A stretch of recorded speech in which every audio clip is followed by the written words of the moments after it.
Miarabantsika rehetra amin'ny anaran'i Jesosy ilay tompon'izao rehetra izao. Ny fandatsana dia tsy fitiavana fa fakahalana. Izay indray ravana no lohatenin'ity vidéo manaraka ity.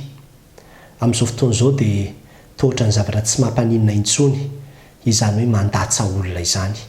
Ary hitantsika izany eny amin'ny commentaire, eny amin'ny réseaux sociaux eny rehefa misy olona lavo na potraka na ao an-tokantrano aza dia indray mampalahelo maro be ny ray aman-dreny mandatsa zanaka, ary ny zanaka ihany koa mandatsa ray aman-dreny. Ary any amin'ny toeram-piasana, hatrany am-piangonana aza dia lasa mifandatsa isika amin'ny zavatra izay hita hoe tsy nety ary nisy fahalavona niseho taty aoriana. Ka anio ary havana dia te hitarika ny saintsika fa tena tsy fitiavana io fa fakahalana. Ny antony voalohany ilazako an'izany dia izao, rehefa jerenao ny baiboly iray manontolo, ny teny hoe latsa na fandatsana dia ny fahavalo ny manao an'izany. Izany zao nambaran'ny tenin'Andriamanitra ny amin'ny Jakoba 4:10 na koa ny amin'ny Salamo 2:115 mandatsa himandraka hariva hozy izy ny fahavaloko. Izany hoe ny olona tsy tia anao, ny olona mankahala anao no mandatsa anao. Ary izany nambaran'ny tenin'Andriamanitra, ary tena zany mihitsy izy rehefa jerevana, satria ny olona mandatsa dia tsotra fotsiny, manana alahelo milevina izy. Misy zavatra mahatezitra azy zany aminao, zavatra izay efa tany aloha tany mety hoe nitenenany ianao fa tsy narahanao, dia lasa vanja milevina any anatiny any ilay izy. Tsy maty voalavo kibo amin'iny zavatra iny izy, ka rehefa mipotra ty aoriana hoe nisy zavatra tokoa nitranga, dia avoakany amin'izay ilay izy hoe efa niteny tamin'ny fotoana ohatran'izao, efa nisy an'izao, hitanao tsara zay fa izao ohatran'izao sy ohatran'izao. Dia izay ilay fandatsana izay no midika fa manana alahelo ianao. Ary izay fandatsana izay zany no midika hoe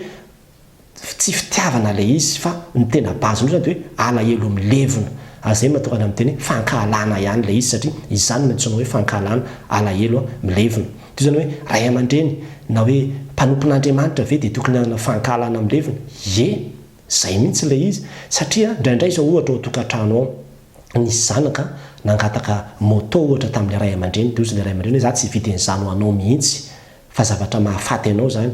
Avy eo nefa ilay zanaka tsy nanaiky fa nividy ihany izy, satria mety hoe nanamboly izy dia nividy an'ilay moto ihany izy. Dia ozy ilay ray aman-dreny zany manao hoe tandrema raha sao maninona amin'io ianao, fa dia ho latsaiko mihitsy raha menjera amin'io ianao, dia za mihitsy ny voalohany handatsa anao. Dia izany fiteny zany aloha dia efa fiteny tsy maneho fitiavana mihitsy zany. Fa ny tokony ataonao raha ohatra ka mbola nividy an'ilay moto ihany izy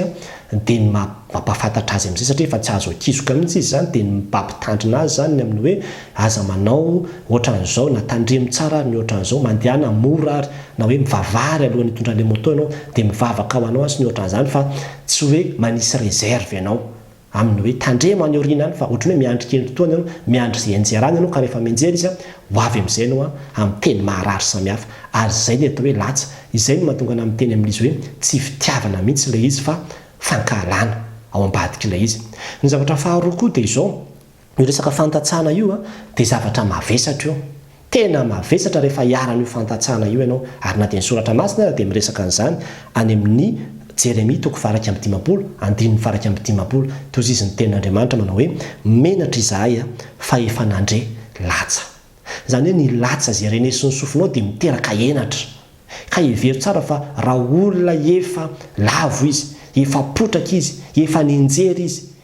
no mbola tafianao enatra ihany dia vao mainka manampitrotraka ny fahoriana mahazo azy ianao. Ary ilay latsa nefa dia mitondra enatra. Ary izay mahatonga amin'ny teny tsy fitiavana ilay izy, fa vao mainka manao tsindrio falavo, vao mainka manampitrotraka ny fahoriana izay entin'ilay olona ianao amin'ny fandatsanao an'ilay olona. Ary dia mbola mafisy ny tenin'Andriamanitra any amin'ny Zefania 4:7 manao hoe hitambe sara ny latsa izay hozy izy. Izany hoe mavesatra, mitambesatra mihitsy zany ilay latsa amin'izay fotoana izay, ka tsy manampy an'ilay olona mihitsy ianao amin'ilay fandatsana. Ninona heverinao ho herin'ny teny izay entinao dia taty, fa tsy manampy an'ilay olona mihitsy ianao, fa vao mainka mamesatra azy ianao, ary vao mainka ahatonga elanelana sy fisarahana sy fankahalana ihany koa ho an'io olona ianao, satria ny amin'ny hoe narary potraka dia latsa no nasetrinao azy. Dia ny zavatra tsara fantatsika koa nefa ny teny hoe tsy fomba an'Andriamanitra, tsy toetra an'Andriamanitra mihitsy ny mandatsa olona, satria Andriamanitra dia fitiavana. Ary ambaran'ny tenin'Andriamanitra zany ny Jakoba 1:5, Andriamanitra hozy dia tsy mba mandatsa.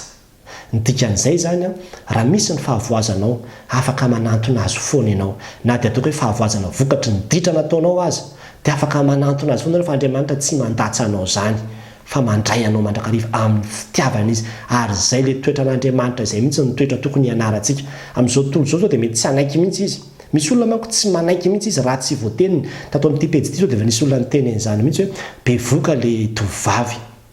nefa mbola tovavy kely vao 17 taona dia ahoana ny tokony ho teny fa tena raha azo atezerako zao izy no apokako aminy efa niteny azy foana ozy izy dia ngamba ny tsaiko tsony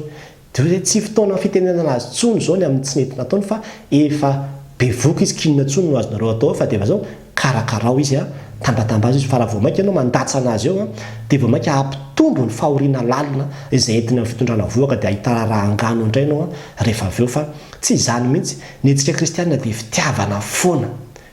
foana ny antsika ny voizina fa tsy fankahalana ohatran'izany ary ny olona mandatsa dia olona ambaraka ihany hoe manana ohatran'ny fifaliana hafahafa zay izy any anatiny ihany satria tena ohatran'izay mihitsy zany le izy hoe zay tsara ho azy tsara zay vo tsara zay io ary le efa niteneniko ohatrany hoe manana sensation hoe ambony izy dia manana sensation hoe faly izy indraindray raha moa sasany ny mively amponga sisany tsy ataony fa dia tena tonga dia hoe zay tonga amin'izay le fotoana efa niandrasako ty ataoko amin'izay satria vo ianao zany zao tratrako ianao zany zao ohatran'izany le hoe olona miandrikendry-toana dia ohatrany hoe misy fifaliana ka ny fitiavana ry havana tsy mifaly amin'ny fahavoazan'ny hafa zany tsy mahita fahafampo amin'ny loza izay mahazo ny hafa zany fa ny fitiavana dia zao hoe manampy ao amin'ny baiboly dia misy tena tantara mitovy amin'izany mihitsy any amin'ny Samuela faharoa toko 4:20 zao dia andiny voalokatra amin'ny fahavalo dia miresaka ny zavatra nitranga tamin'ny Davida teny an-dalana rehefa nandeha nitsoaka izy satria nalainy Absaloma zanana ny fitondrana zany ny andiny toko 7:20 nalainy le zanana ny fitondrana dia lasa Davida indray no nitsoaka dia teny mpitsoahana teny izy mpanjaka izy nefany dia nahita olona anankiroa izy ny anankiray antsoina hoe Ziba dia ity vehivavy ity tonga dia nikarakara azy tonga dia nanome sakafo azy hoe mampalahelo ny mpanjaka resy nenjehan'le zanany nalain'le zanany ny fitondrana dia nanome sakafo azy fa nisy olona anankiray koa tao izay hitany ilay antsoina hoe Simei ity Simei ity dia taranako Saoly ary dia tonga dia nitsangana dia niteny dia na mively amponga sisany tsy nataony fa tena ohatrany hoe zay ahoanao zay tsara ho anao tsara zay mbola aizany azo anao mpandatsa-dra ianao ozy izy ary dia zay no nahatonga ny zanako naka ny fitondrana teo anatrianao olona voaozony ianao sady ny ampy fitoraham-bato tena navesatra mihitsy tamin'ireo olona izay naradian'ny Davida nandrehan'le feo hoe ahoana niketsika andrehan'izany teny zany ozy izy atao aminao fa andao vono tany io olona io fa tena mavesatra le izy havana ary tena mavesatra io ho an'izay olona tratrany io ka tena hoe aza manao izay anavesatra ny hafa zany ianao fa tsy mety niza manao ny tsy mety niza lavo dia fitiavana foana ny antsika tsy rehefa tsara nataony Ziba no karakaraina dia karakarao fotsiny le olona ao anatin'io fahalavona io fa izay fitiavanao zay dia efa midika zavatra be deaibe eo anatrehan'le olona zay ary tadio tsara fa nisy tantara mitsoatra masonao tantarana vehivavy izay tratra nijangajanga rehefa tratra nijangajanga izy dia tonga dia be deaibe ny olona nandatsalatsa azy sy niaraka tamin'ny vato mihitsy hoe tonga dia zay dia toetra ny fariseso ny mpanorandalàna zay fa ny an' Jesosy Kristy rehefa tonga teo anatrehan'le vehivavy teo izy manao hoe zaho sy tsy manameloka anao amin'izao sisy zao aza manota intsony izay le famondrapo zay ny sitrak'Andriamanitra fa tsy fanatitra latsatra zany hoe le zavatra izay ataonao iverinao hoe zay no hanovana azy tsy manova azy zany fa vao mainka manavesatra azy fa ny fitiavana no fanovana azy raha zay ny tena takinao ny hanovana azy dia fitiavana no tena fanovana olona satria le olona tsy maintsy efa mahatsapa foana ny tsy mety nataony efa tsy maintsy mandray lesona amin'io fahalavona io foana izy raha ny anjera tamin'le moto izy tsy mila averinao atamberinao anatin'ny sainy akory hoe efa nitenenao azy mbola aizy zao anao aiza zao misy anao amin'izao fotoana zao efa tsy maintsy fatany foana hoe tena votokoa aty fa tsy mila averinao zany fa ny famerenanao an'izany dia vao mainka mampisy elanelana be antsana amin'ny fifandraisanao amin'io olona io indray rehefa avy eo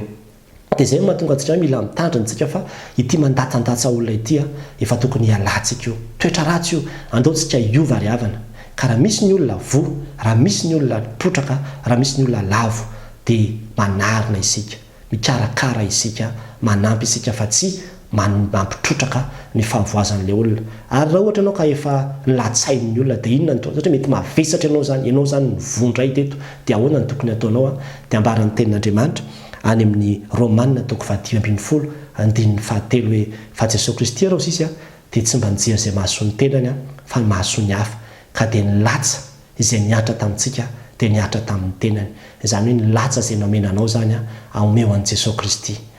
toloren'i Jesosy Kristy fa Jesosy Kristy ihany no afaka anafaka anao amin'io alahelo vokatry ny ratra anaty, vokatry ny fandatsana izay nataon'ny olona taminao io. Ary rehefa afaka izay tsika vao afaka ny olona afaka, fa raha mbola amin'ny toeran'io latsa io koa tsika dia lasa vanja milevina indray ilay fahatezerana dia mbola any amin'ny fotoana manaraka any andatsa koa sika raha vao tsy afaka amin'izay famelan-keloka izay. Dia mahery zary havana ny tompo hoe ampahery antsika ka manomboka zao ny kristianina dia tsy mandatsa nizaniza izany fa nizaniza vo nizaniza lavo dia fitiavana ihany satria izay ny didy vaovao no mena antsika. Ho an'Andriamanitra ny voninahitra. Amen.